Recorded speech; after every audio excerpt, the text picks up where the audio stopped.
Hi, this is Little Dwarf playing games while rambling incoherently into a microphone.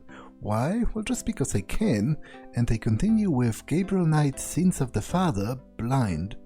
I have a crap ton of locations to visit on the map, so let's get to that. I'm going out. Don't hurry back on my account. I have been left a package at the police station, so I'll go there to collect it.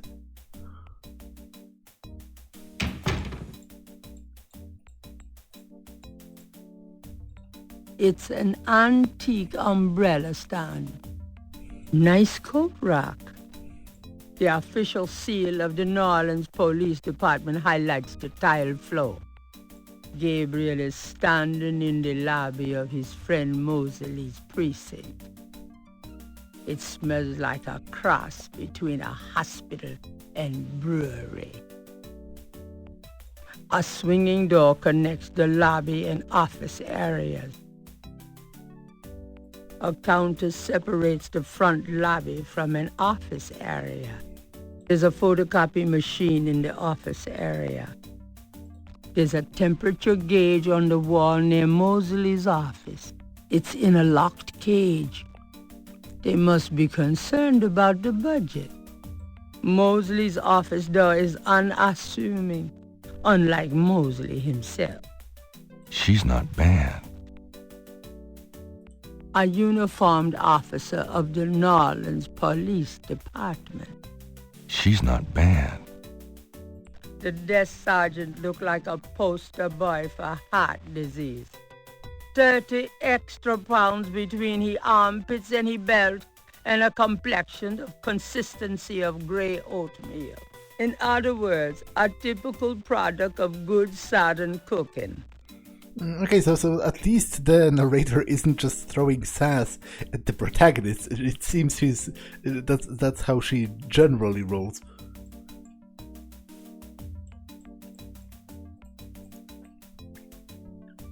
Hey, nice precinct. Think so? That's peachy. That means more to me than you could know. Hey, it's a beignet guy.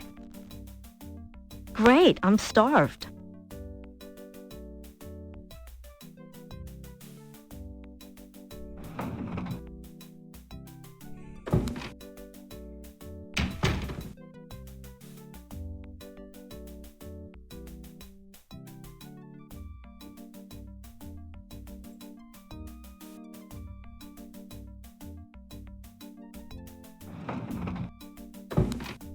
Stay put, you.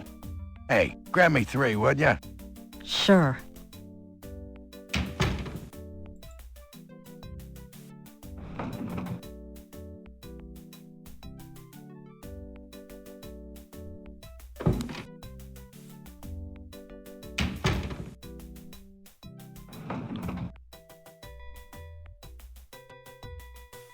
Thanks.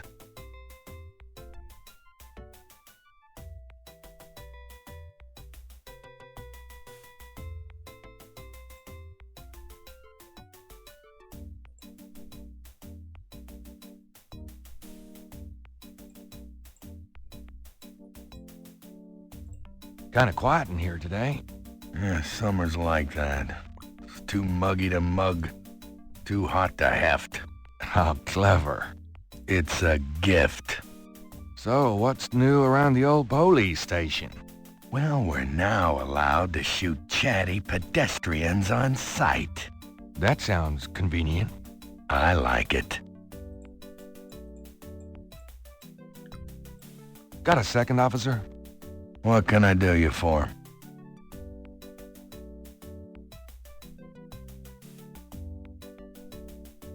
I was supposed to pick up some photos from Detective Mosley at the front desk. Is that right? And who are you? My name is Knight. Gabriel Knight. Yeah, I got something for you, all right. Soon as you're done talking, I'll give it to you. I'm here to see Detective Mosley. He's out at a crime scene. Sorry. About Detective Mosley. I told you he's not here. Where is the crime scene? Is it related to the voodoo murders? Crime scene information is police confidential. We don't need any more looky-loos than are probably already there.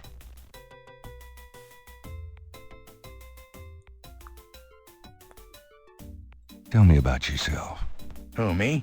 I'm the Desk Sergeant Frick. Why? Frick? That's right. You got a problem with that? Not at all. What can you tell me about New Orleans? I'll tell you, I'm glad as hell it's not Mardi Gras. If it weren't for that 1 month a year, being a cop in New Orleans would be a real pleasure. As it is, I'd rather stick behind this desk. What can you tell me about voodoo? Me? Nothing.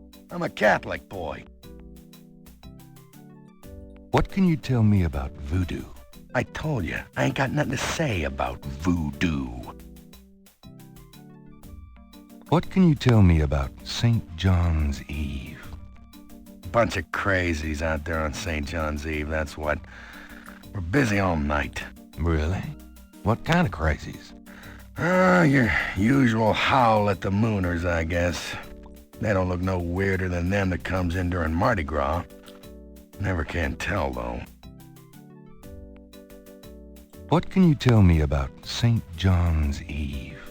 I already told you, it's a busy night for us, pal. You want a history lesson? Go read a book. What do you know about the voodoo murders? I'm not allowed to give out information on police cases. Do you know what caprice encore means? Can't say that I do.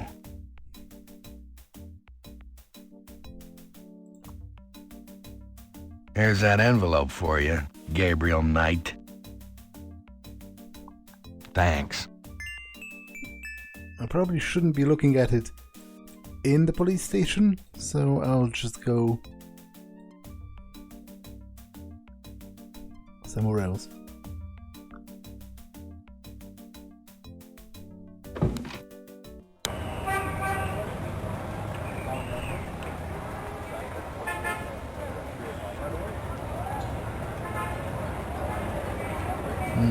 Okay, that's my grandma's house. Actually, I will go there.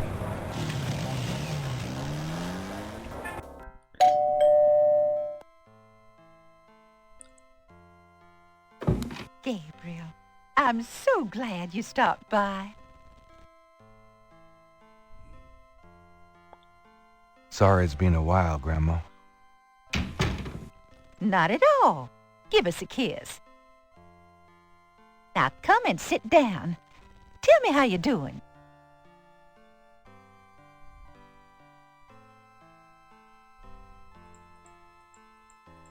How you been, Gran?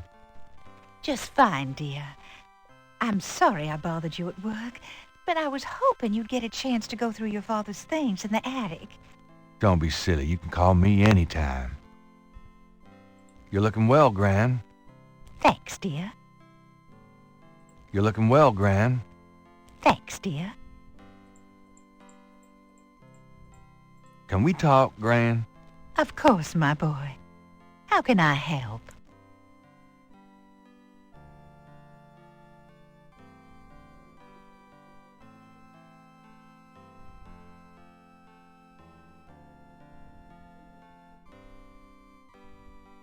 You know, you get prettier every time I see you. Oh, you. Tell me about yourself. Me?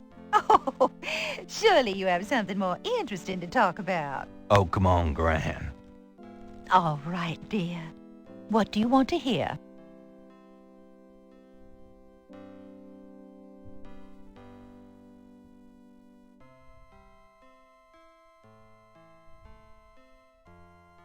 Tell me about before you met Granddaddy. Well, you know I was born Rebecca Wright. My daddy owned a lot of land outside of town. We grew peas, corn, cotton, all kinds of things. It was a good childhood, but my father was very strict. He didn't much let me out of his sight. Tell me how you met Granddaddy. I met Harrison at a church revival. There was a traveling preacher back then, a big fella named Reverend Jim. I even remember his slogan, "Come to me to find your way." Your granddad was sitting right behind me and my girlfriend Alma, and at one point, old Reverend Jim was flinging his hair around with his fire and brimstone antics, and a piece of it, one of those small add-on do's for men, went flying off. I swear, Harrison and I were the only ones that noticed. We both started laughing to beat the band. Everyone looked at us like we were a couple of loonies. It was then I knew that he was for me.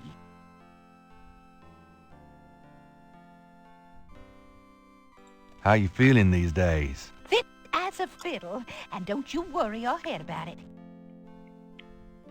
What do you do all day?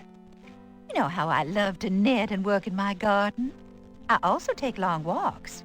It's the only way to keep an old body like mine from stiffening up. You're not old. Oh, don't be foolish. I'm older than the hills. Just tell me anything at all. I had your father when I was 22. The doctors told me I couldn't have any more after him, so I'm afraid I spoiled him rotten. Oh, nothing. Never mind. All right, dear. Tell me about our family. Who would you like to hear about? Your granddad, your father, or your mother? Tell me something about Granddad. Your granddad immigrated to America when he was 21. He worked his way through school, met and married me, and we had your father, Philip.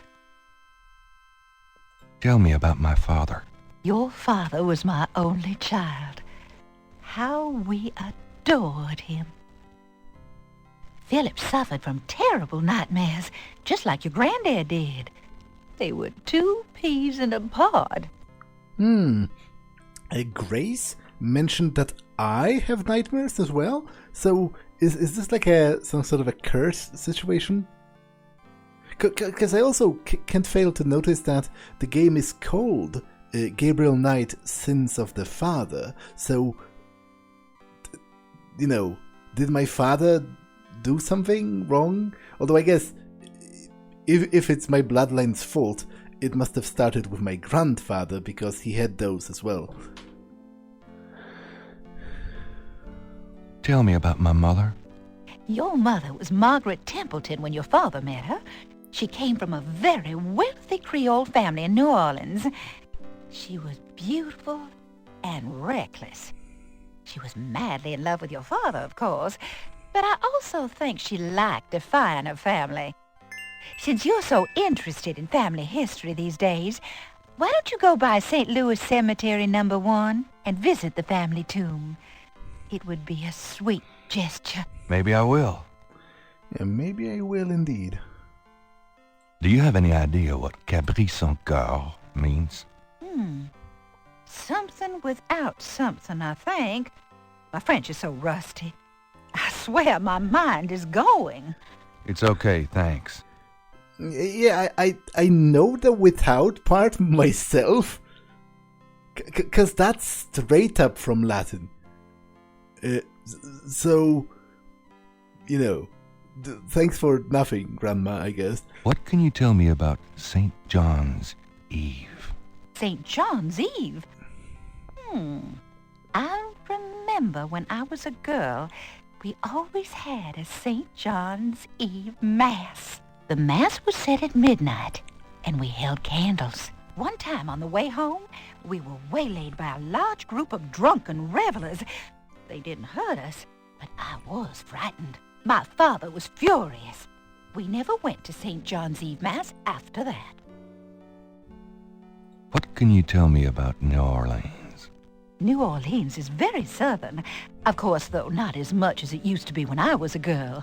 It's gotten much more influenced by the East Coast and that California stuff. Still, it hasn't changed as much as other places, I reckon. We've always been happy here. What can you tell me about New Orleans? My goodness, boy. You've lived here all your life just like me. I can't tell you much that you don't already know. What can you tell me about St. John's Eve? I haven't celebrated it in years, Gabriel. Well, I'm sure there's still Mass in the more traditional churches, but I don't go. What can you tell me about voodoo? Voodoo? What an odd question, Gabriel. Of course, you always were interested in monster movies and all that other weird stuff. You get that from your father and granddad. I don't know anything about it, dear. Of course, it was very big in New Orleans at one time, but you don't hear about it so much these days. Too much else in the world to worry about, I guess. What do you know about the voodoo murders? Oh, Gabriel, nothing. And I don't want to. I sometimes wonder what this world is coming to.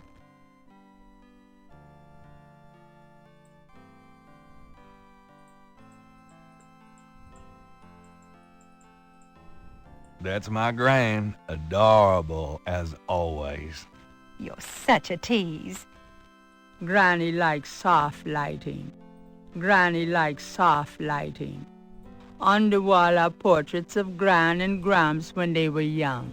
Gabriel's inherited some good-looking genes. The sofa has a worn blue chintz pattern that Gabriel remembers fondly. Granny's knitting. She whips through that stuff like there was no tomorrow. The wood in the bin is southern pine and is probably fossilized by now. Grandmother Knight rarely uses the fireplace these days. Too much of a hassle to clean. Granny has a way with plants and kids. Gabriel grew up in this room. Just being here make him feel safe. And after about 5 minutes, claustrophobic. That clock has been in the Wright family, Granny's family, for centuries. Fresh carnations, Granny's favorite. Granny likes soft lighting. I'm going to go up to the attic, Gran. Be careful of the dust.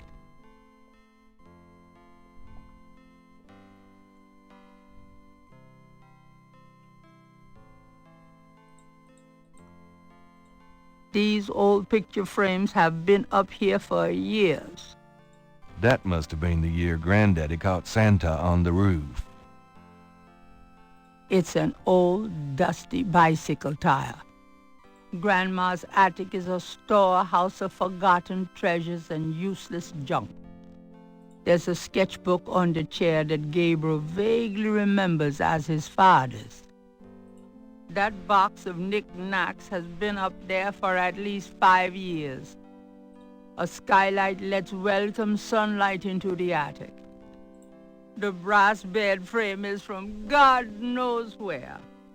Grandma's attic is an elaborate mechanical clock, probably of German origin, is among the discarded treasures of the attic. It doesn't seem to be running at the moment.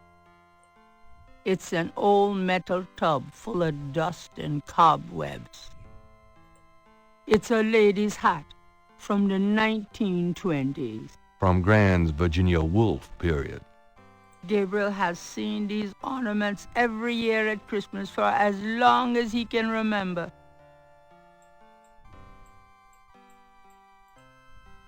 I think I'll take Daddy's sketchbook with me. There's nothing I want in there. Gabriel doesn't want to take the clock. It looks pretty heavy. The trunk doesn't operate. It looks pretty heavy. The old trunk looks like it's gone to hell and back. Okay, so I guess the sketchbook would be the only thing that... Oh, interesting. Images haunt the pages of Philip Knight's sketchbook, the way they must have haunted his mind. The images touch a deep chord in Gabriel. So familiar are they that he finds it hard to believe they aren't from his own subconscious.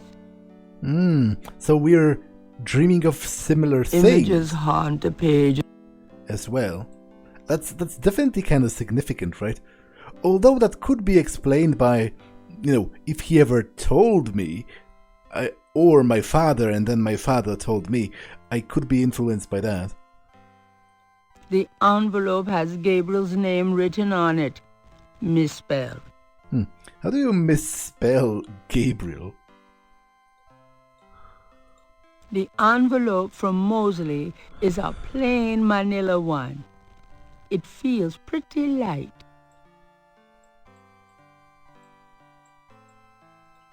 Those two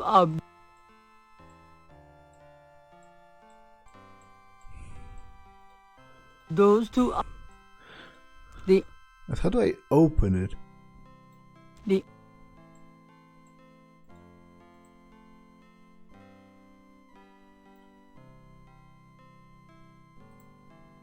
Because I want to take a look at what... Gabriel opens the manila envelope and finds 2 photographs. One of the photos from Mosley is an official voodoo murders crime scene shot, a graphic close-up of a victim.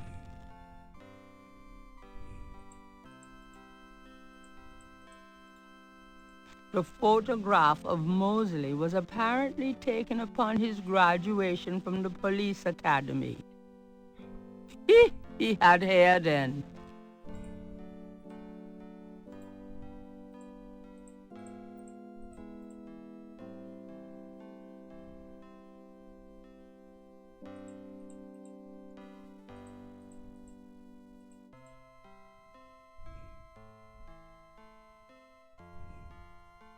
That's it.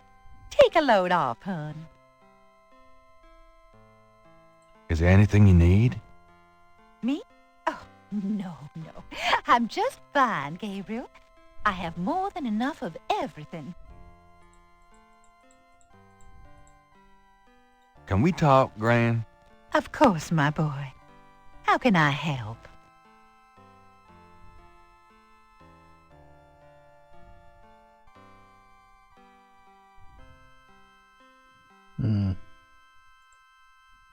Okay, I guess that's it for now.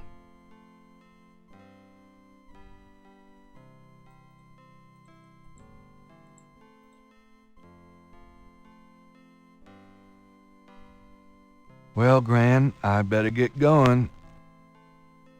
All right, dear.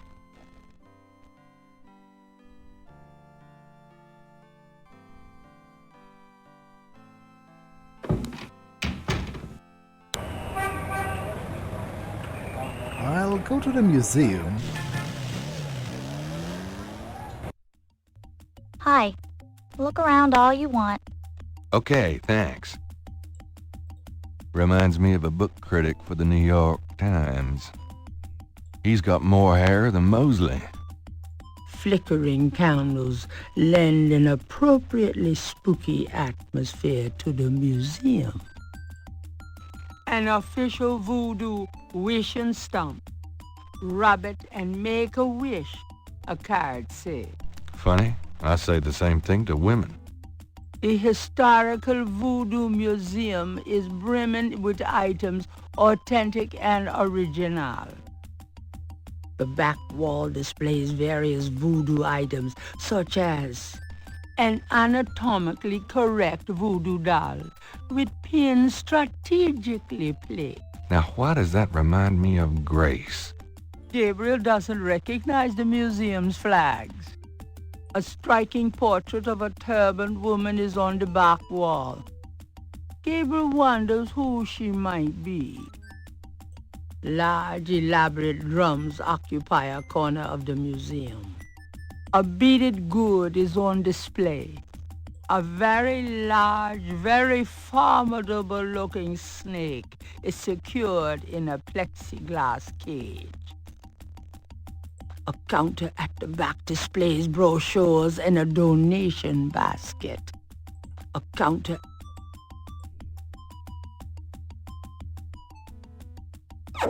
I wish Grace were as hot as she looks. What? What does that even mean? That makes no sense whatsoever, because whether people are hot to you depends on you. If they look hot, then they are hot, right? Like, that's kinda how it works. Unless what he's trying to say is that he finds her body attractive but her personality off-putting, or something like that. But either way, that was a pretty weird wish. Gabriel can't do a thing with a drummer on the street.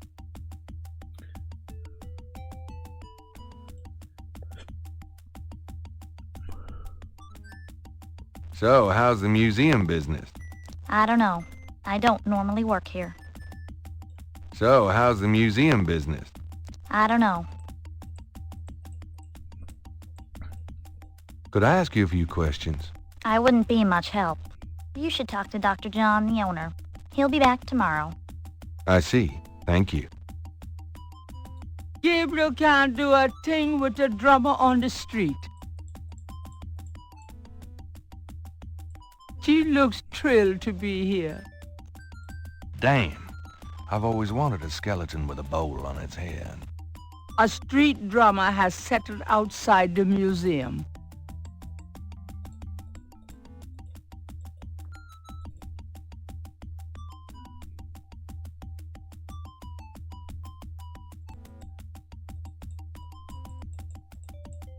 Gabriel cannot open or close that.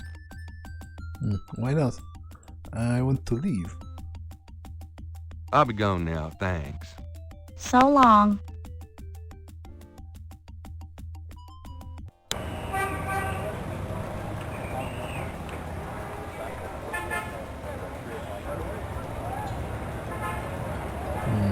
I guess I'll go to the cemetery.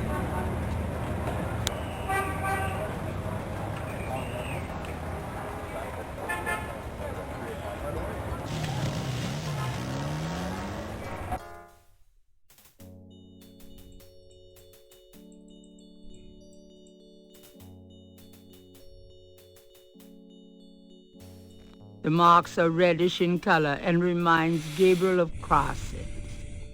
They look like they've been here a few days at least. Near the Laveau tomb is a piece of red brick. Undoubtedly a cast-off from spiritual graffiti writers. Food, trinkets, and more unsettling things have been left at Marie Laveau's tomb as offerings from believers. Offerings? So, who was she then?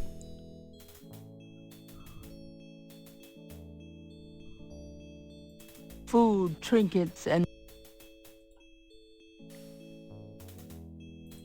vases seem to be a favorite decoration for the dead. Vases. New Orleans is famous for its above-ground tombs. The high water table prevents bodies from being interred underground. The name Ross is inscribed on this old tomb. This is the tomb of Marie Laveau, voodoo queen of New Orleans. Odd-looking marks adorn the Laveau tomb wall. Okay, so she was some kind of an important figure in the practice of voodoo, although I would welcome some more context, because to be honest, I know pretty much nothing about voodoo, or about New Orleans for that matter. You know, obviously I'm not American, yeah, this is all sort of pretty new stuff for me. So I would welcome additional context, like why was she important? What exactly did she do that makes people leave offerings at her grave? Like, do they think she can still, somehow help them from beyond the grave? Is she like a saint of voodoo, so sort of an equivalent? A stone angel stands silently before a tomb. A marble snake. Now that's cheerful. Here and there in the cemetery, straggly plants grow in stone planters. This old tomb is in a sorry state of disrepair. There's probably no one left in the family to maintain it.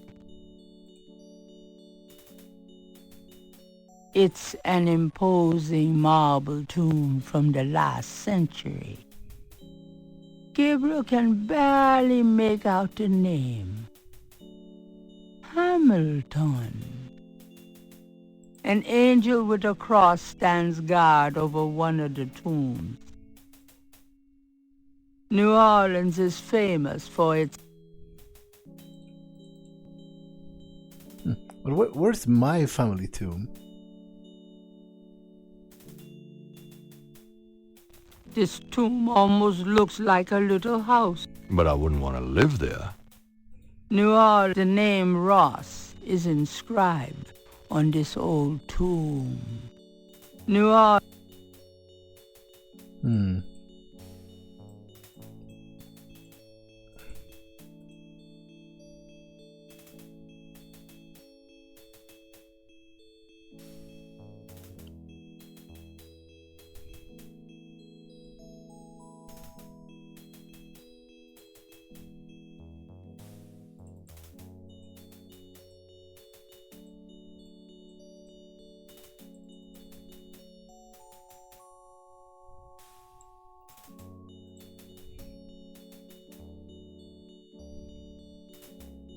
The marker reads, Mera Planta Right. These are Grand's folks. I never knew them. An old man tends the cemetery with movements akin to a slow drawl. The old man is apparently doing some cleanup work.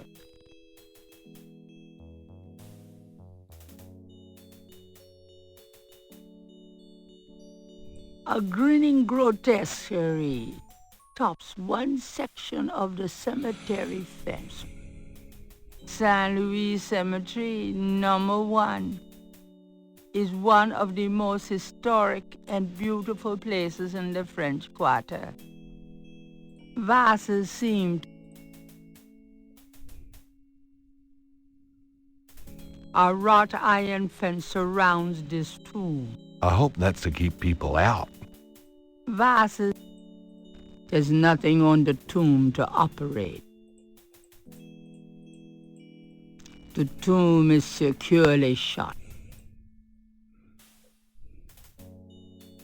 Several generations of an old New Orleans family rest here in relative peace.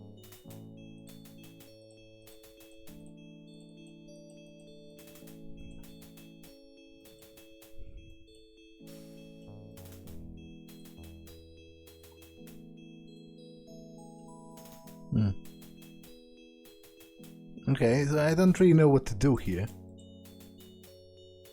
The Wright family tomb.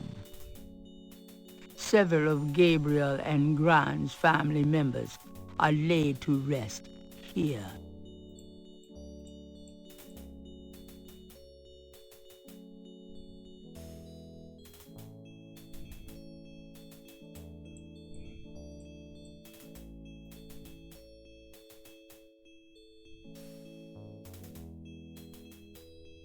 Excuse me, sir.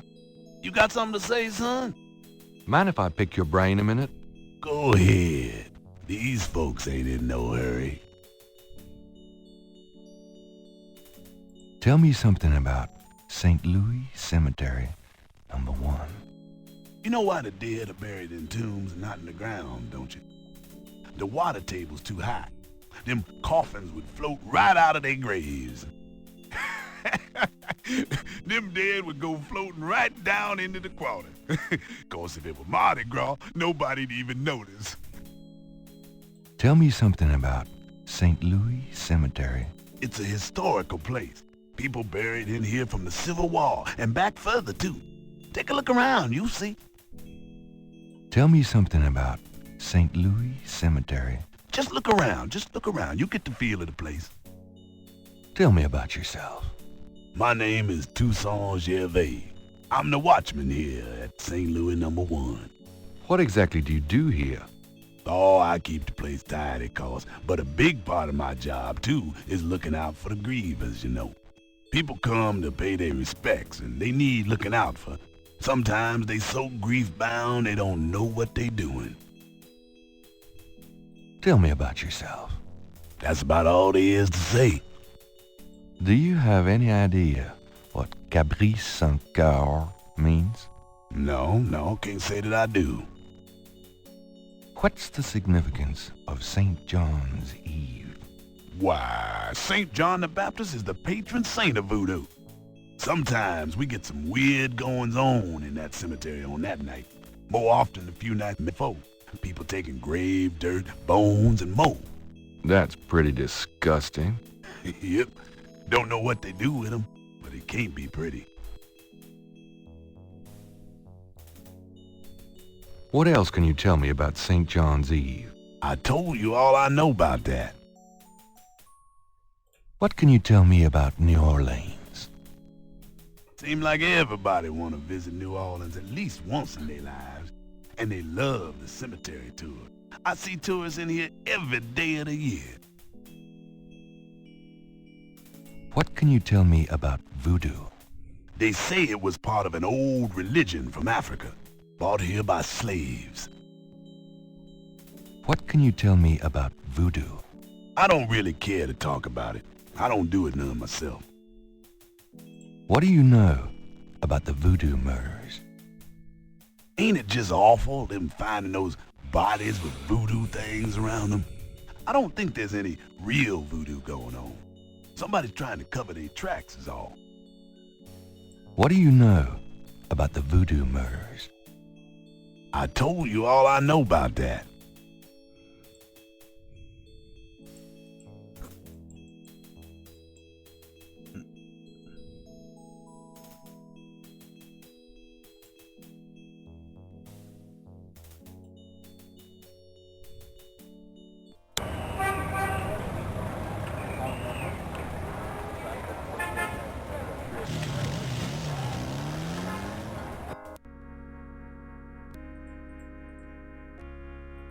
Flags of the world are displayed from the upper story.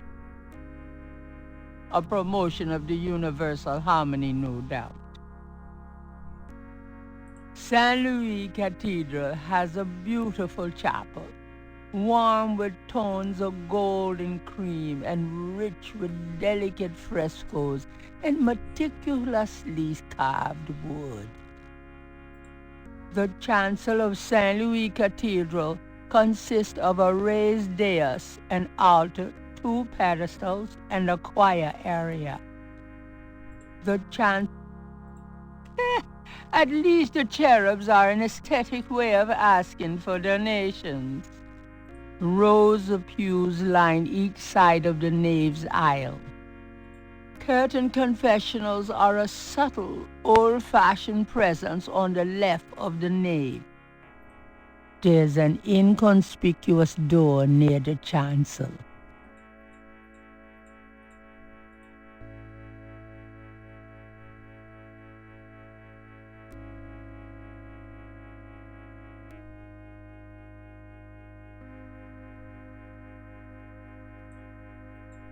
So what does Gabriel cannot go in there. That's the priest part of the confessionals. Okay, so I can go to confession theoretically. I won't because, to be honest, I find the practice to be, rather nonsensical and borderline sort of harmful to people's mental health. Like, it doesn't, obviously I'm not religious, so, take whatever I say with the appropriate grain of salt if you are. But even, the practice of confession does not directly come from the Bible. It is part of sort of church tradition. And I think it's kind of nonsensical because obviously God knows everything according to, Christians. Or most other monotheistic religions, but specifically here Christians. So why do you even need an intermediary to ask for forgiveness? You shouldn't need to list your sins to some guy who's a priest. It just doesn't sit right with me, especially for young people and children. To have to confess to things that you have done wrong according to some set of ancient set of rules to a guy who's supposedly ordained by higher power. If you're just ask God for forgiveness, he knows what you've done because he's God.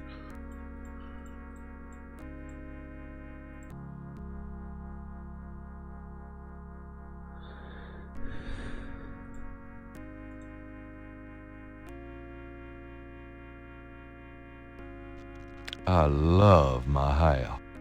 The vase adds a nice touch. Appropriately sacred books are laid out on the table. Long ceremonial robes hang in the closet. Green candles. Could that mean something? Public. The closet shelves are stacked with the odds and ends of a saintly life. In other words, nothing Gabriel is familiar with. A crucifix adorns the wall. It's a picture of Christ. A padded red bench provides seating.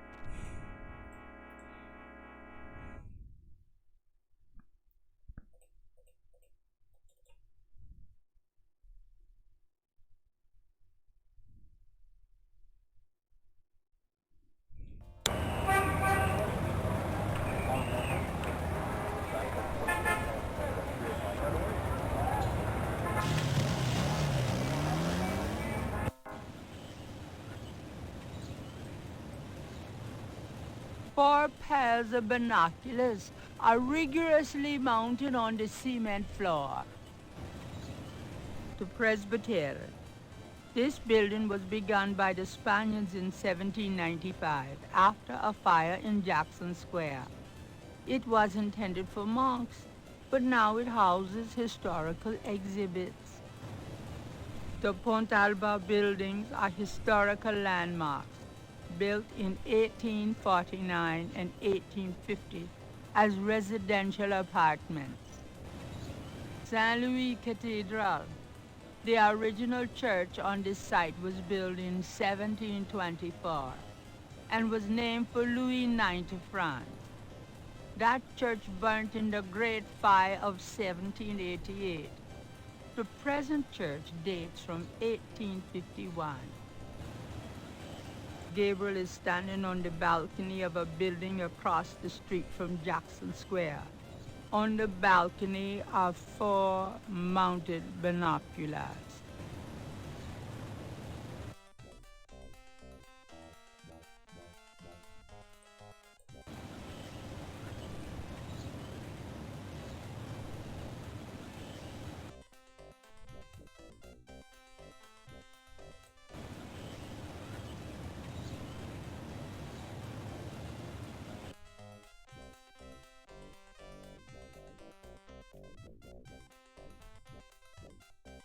What? That guy looked like he was sitting in the air. Oh, he's a mime. Okay, that's a mime.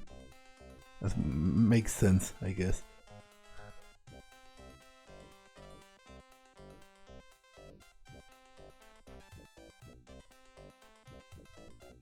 Although that's mightily impressive without some kind of a rigging.